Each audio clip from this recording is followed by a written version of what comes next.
Hi guys, it's Camaryn Swanson. I have partnered again with NOCD for this AMA, Ask Me Anything.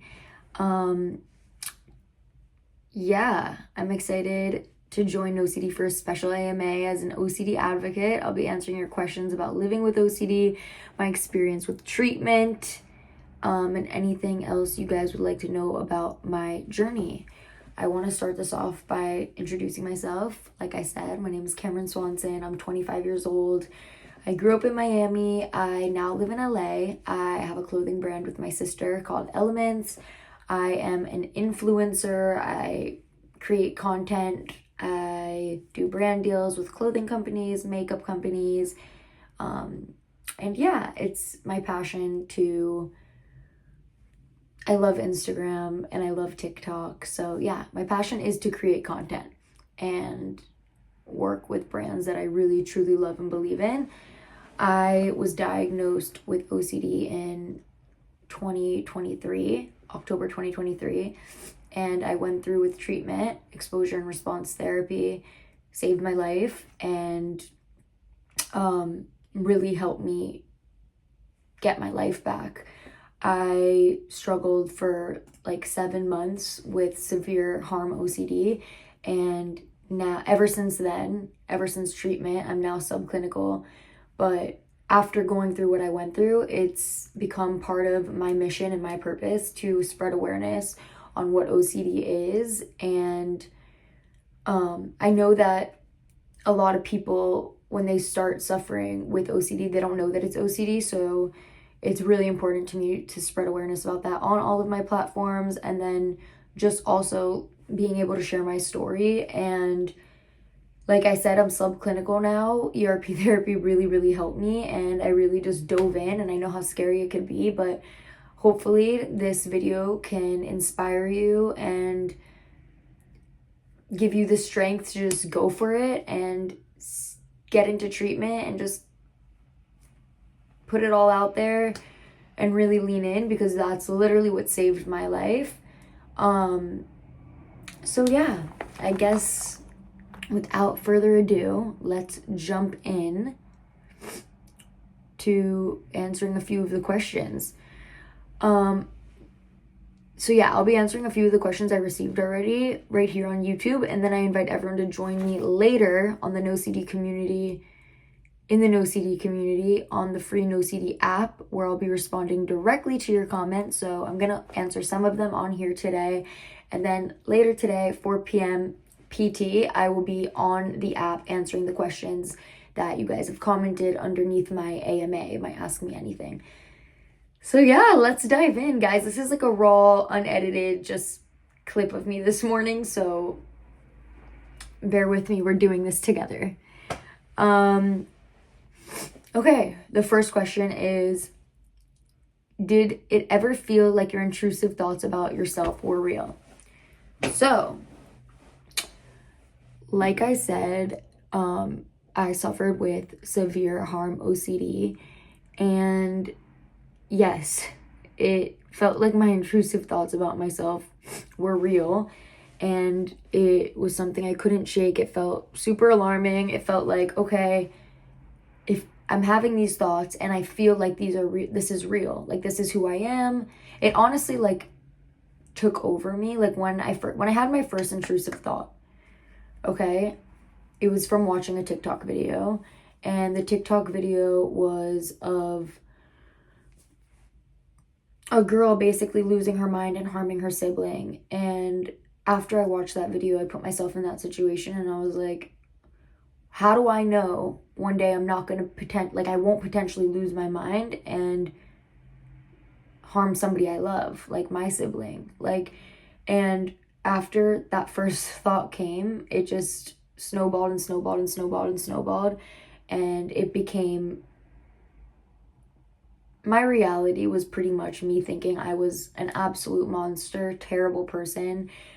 The intrusive thoughts were horrible. I could barely even look in the mirror. So yeah, it felt very real. It felt real enough for me to actually, like, I think at the point where I actually did, like the point that I was at where I actually did seek help and get treatment, was I truly couldn't figure out what was real and what was fake. Like, my reality was so warped that there were times where I was like, is this real? Is this really happening? Or am I really in a mental institute right now and this isn't real? Like, it got really trippy. So to answer the question, did it ever feel like your intrusive thoughts about yourself were real? Yes, they felt very much real. I felt like I was a terrible, awful person. I was disgusted with myself. And it felt real enough for me to question whether or not what was going on in that moment was actually going on in that moment. So, yeah. And then when I got to that point, I was like, okay, I need to get help because I can't live like this. All right, what were your compulsions? So most of my compulsions were mental. I would spend every single day, morning to night, from that first intrusive thought, I would spend my days checking my feelings, replacing the thoughts, repeating slogans in my head over and over again, asking myself questions in my head over and over again to see what the answer would be, playing back memories from childhood, playing back memories from traumatic things I'd been through. It was just like, it was constant. You know what? I'm gonna go get my papers that I used actually for like when I was in therapy, so I could actually read to you guys exactly what my compulsions were, because believe it or not, it has been over a year since treatment, and where I am today, I've come so far, which I'm so thankful for and so like proud like to be able to say that it's honestly hard for me to even remember what all of my compulsions were because of how far away I am from that headspace. And I will say that at the time, you guys, if you told me that I would ever get to the point where I don't even remember like some of this, like, I don't even know how to put it. Basically, like, looking back, being at that point in time, my therapist would tell me, one day you're gonna get so past this and you're gonna be so sick of this story that you keep telling yourself, where that like you're not even gonna remember what the story was. And in that moment, I was like, how could I not remember these intrusive thoughts? How could I not remember the way that I'm feeling right now? Like, I feel like I'm gonna feel like this forever. But I'm telling you, with proper treatment and time, it's crazy how amazing your brain is and how you could reprogram your brain and train your brain. So let me go grab my stuff because I feel like it will be more helpful for me to look back on my experience with treatment and be able to share it with you guys. So 1 second. Hold on. Sorry. This is my folder from when I was in treatment, and I don't go through it a lot because it does make me feel some type of way, obviously. Here are some of the narratives I wrote that were really hard for me to do, but really helped me. Okay, we're gonna go over my compulsions. You see, like, doing stuff like this makes me feel like I need to breathe, you know, because it's triggering, but me going through this to help you is worth it. So here we go. Okay, here were all of my compulsions: ruminating, mental checking, catastrophizing, needing to know and trying to solve, arguing the thoughts, seeking reassurance, hugging my sister, and counting in affirmations, magical thinking, isolating, Googling, tensing up around people I love. Let me see if there's more. I had a lot of compulsions, clearly. Questioning and analyzing everything, trying to make sense of everything, avoiding triggers, checking my feelings and wanting things to feel right or normal, and looking for certainty. So these were things that I would do every day, morning to night, it was my full-time job to make sure I wasn't a dangerous person, to make sure I wouldn't harm anybody that I love. And so those are the things that I would do all day long in my head.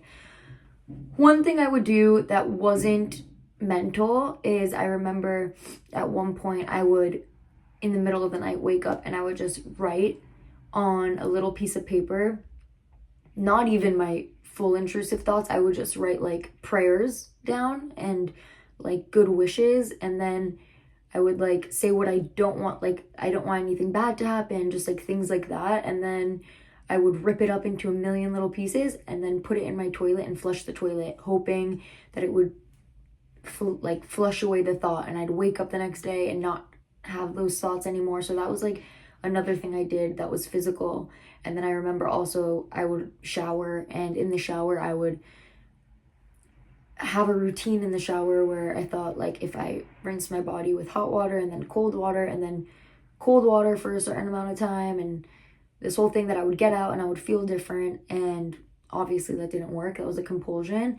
And then I would also, like, for a short period of time, I would brush my teeth with my left hand and say, I love you, I love you, I love you, I love you, I love you, I love you, like 10 times to myself in the mirror, hoping I would view myself differently and I could move on. So yeah, it was pretty brutal. So yeah, most of my compulsions were mental, but then those were some of my compulsions that were physical. Ooh, I'm like falling here.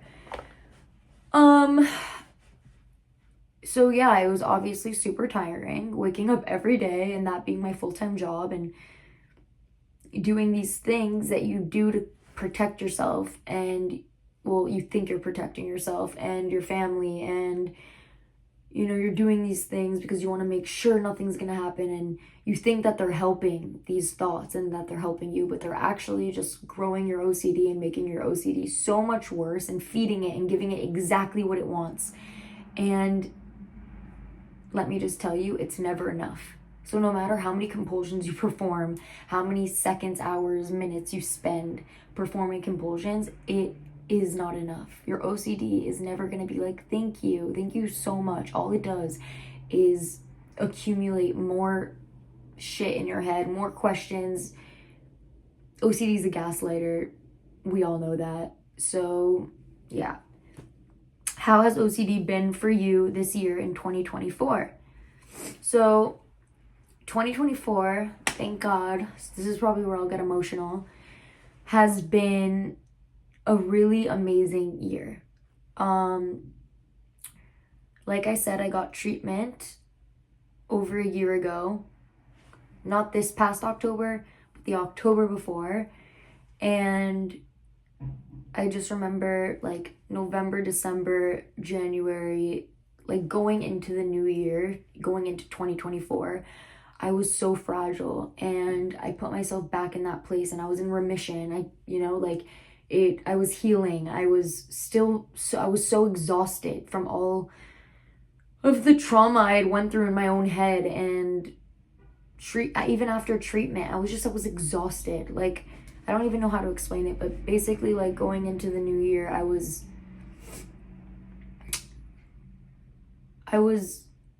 hopeful. And so 2024 was really a beautiful year for me. I think it was a year where I rediscovered myself in a whole new way, where I'm so much stronger than I once was. I see life differently. I've seen life differently this year, and I've definitely changed.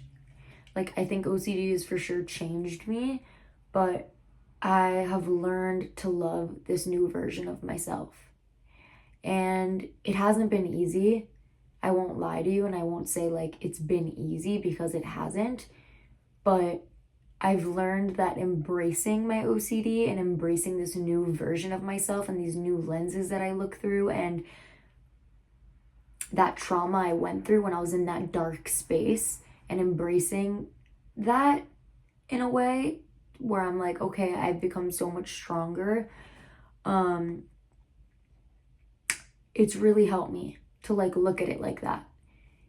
And yeah, I think just also this year has been super powerful when it comes to being part of the OCD community and being able to work with NOCD and using my platform, my Instagram, to speak to people who suffer with OCD, who, you know, are still really afraid to get treatment and reach out to me and tell me that my story has given them hope. And I have all these people that have like reached out to me that I've been able to talk to and really share my experience with. And that in itself has been a whole new like love of mine. Like I'm so happy to be doing that. So this year has been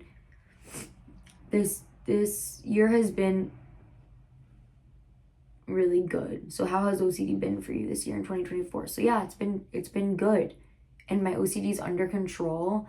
I feel like I am in the driver's seat. My OCD is in the passenger seat. Sometimes it likes to fuss and tell me where I should turn and where I need to go, and it will scream out little things at me, but I'm in the driver's seat, and I always invite my OCD to come along. It could sit in the passenger seat, but it won't tell me what to do, and it's not going to tell me who I am. Even if it is, it's not, you know, like we know how to deal with my OCD now. My OCD has a name. I named my OCD. I know that that's really scary for a lot of people to do in the beginning because it feels really weird and you feel like, oh my God, I'm naming this like crazy alter ego, and if I give it a name, maybe it will be powerful. Like I know all the feelings of doing that, but my therapist made me so comfortable, and at first I was so uncomfortable with naming my OCD, but I will say I'm so glad that I did. And yeah, it's under control. Like my OCD is under control. Like I don't perform compulsions. I've shrunk it into this tiny little thing that will make noise from time to time. Which are my intrusive thoughts. They still come, but I know how to deal with them. And the second you learn how to deal with them, and after going through exposure and response therapy, it gets old. The comments get old. The demands get old. The telling you who you are and to be careful and all the, like, it just gets old once you go through therapy. So the intrusive thoughts are there, yes, but the compulsions aren't. And I live my life the way I want to live my life. And my OCD is allowed to be there, but it's not going to control me. So that's how 2024 has been for me. I feel pretty good because at one point, like I said earlier, I thought that was going to be my reality forever, and I couldn't understand how I would ever feel so far away from what I was feeling. I didn't understand how I could possibly heal or be better or not have, like, feel the way that I felt. And if you have OCD, you understand. It's like almost hard to even put into words.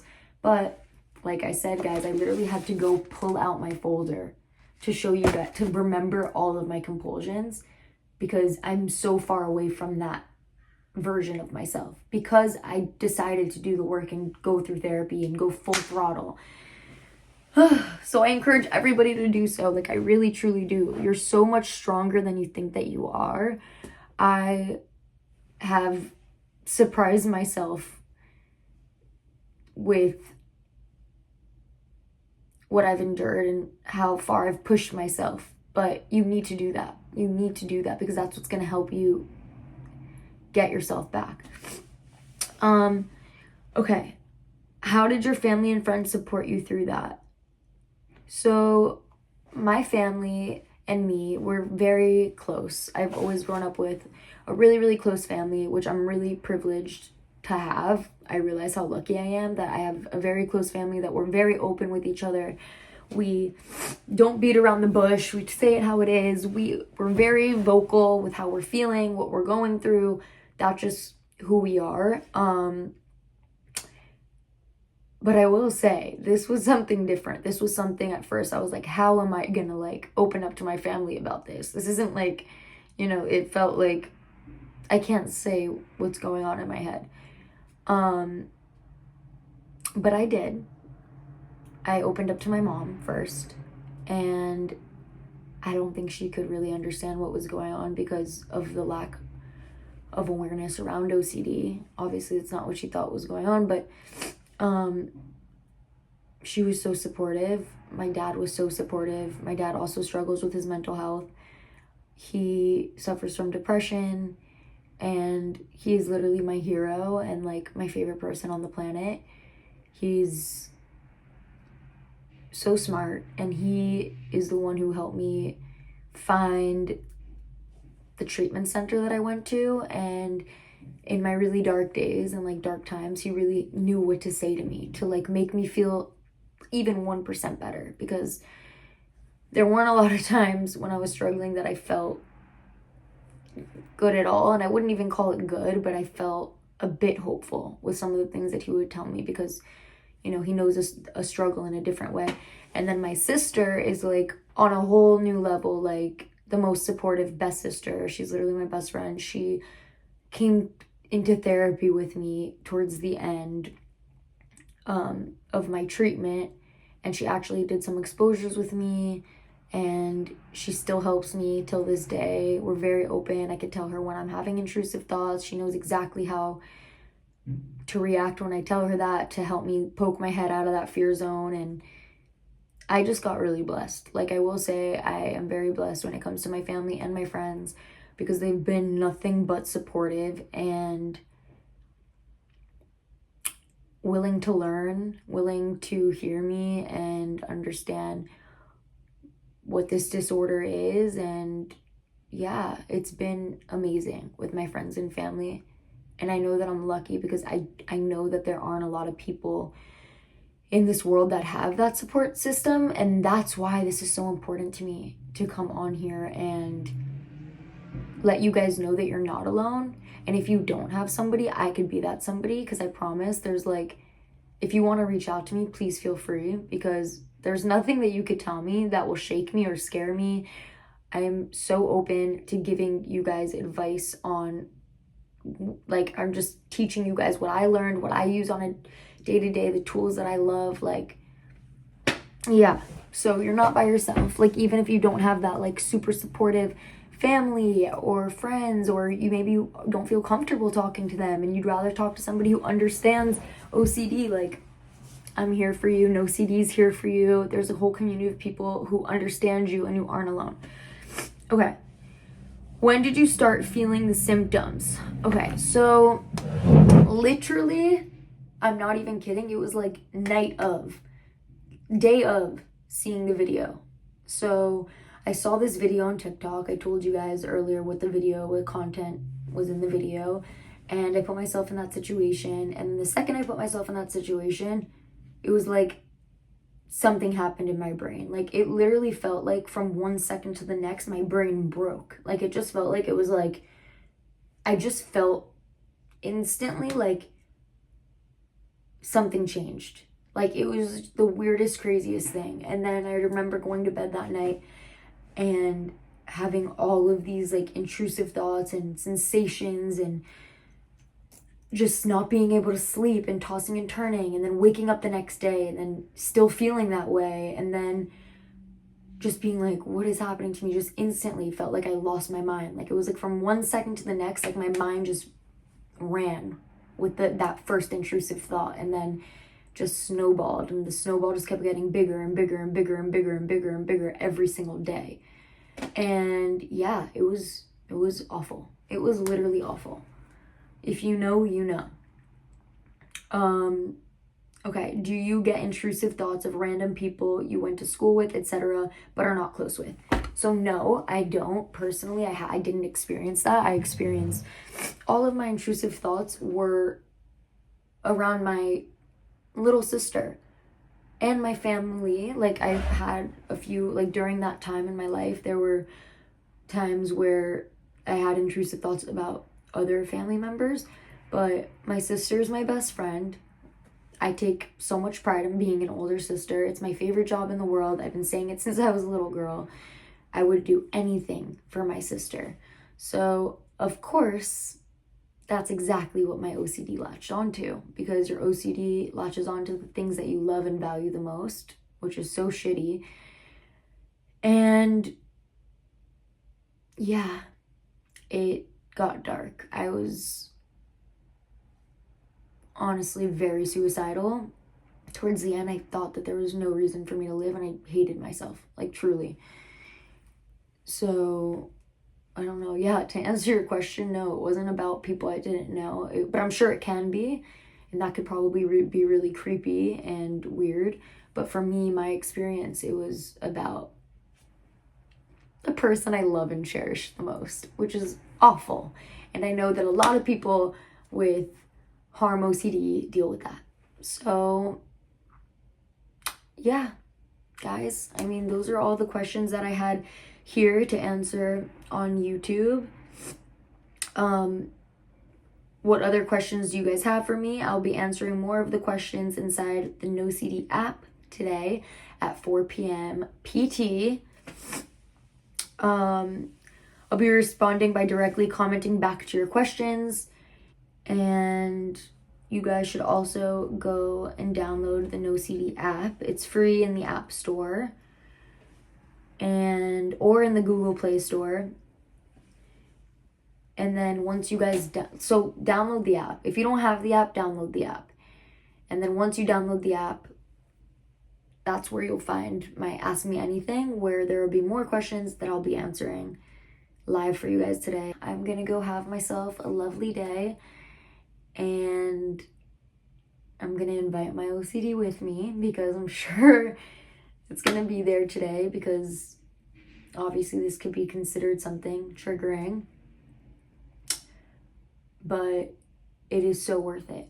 I hope this video inspired some of you to really get into treatment and really lean into your fears, and to know that it is possible to live your life and get your life back. It's possible to live your life with OCD. It's possible to become subclinical. My OCD was so severe, I didn't think that I would ever be subclinical. If you told me that when I went into treatment, at where I was like, I don't care if I'm just 5% better than what I am right now. I'll take it. Have hope. Believe that you are strong. What doesn't kill you truly makes you stronger, as corny as it sounds. And we all have a warrior in us. So fight and lean in. I love you guys. I hope that this video helped. I know that this is really it might be all over the place because it's unedited and raw, but I hope I answered all of your questions properly and in a way where I gave you some hope. Have a beautiful day, guys.